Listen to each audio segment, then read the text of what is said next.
দুধ আপেল খেয়ে এমএলএ থাকেন আরামে আর জনগণের খোঁজ নেন না। গোলাগাড়ি বিধানসভার তিপ্রামথার বিধায়ক মানব দেববর্মার বিরুদ্ধে এমনভাবে উগরে দেন জম্পুজলা ব্লকের জগাইবাড়ি ভিলেজের ৩ নং ওয়ার্ড নিদান কোবরাপাড়ার মানুষ।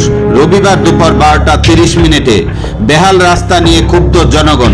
জানা যায় জগাইবাড়ি এডিসি ভিলেজের ৩ নং ওয়ার্ড নিদান কোবরাপাড়ার রাস্তাটি দীর্ঘদিন যাবৎ বেহাল অবস্থায় পরিণত।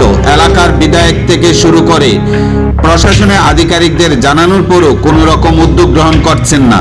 এলাকার জনগণ জানিয়েছেন, দুধ আপেল খেয়ে এমএলএ আরামে থাকেন আর জনগণের খোঁজ নেন না। এমনটাই খুব উগরে দিলেন রবিবার দুপুরে সংবাদ মাধ্যমের দ্বারস্থ হয়ে রাস্তার বেহাল অবস্থা নিয়ে এলাকার জনগণ।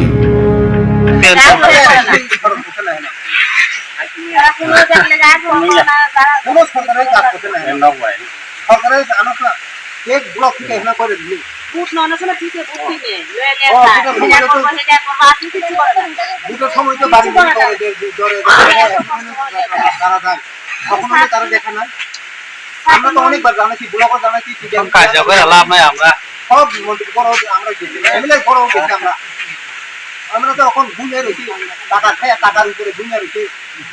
ভালা ভালা খাইয়া দুধ খাইয়া আপেল খাইয়া আরামে থাকে। আর আমরা না, আমরা কয়বার খুশি এখানে যাও না, ওই মোটি কো এখানে যাও, বিশাল মজা। আমি গেছিলি দেখো, খুশ করে দেখো।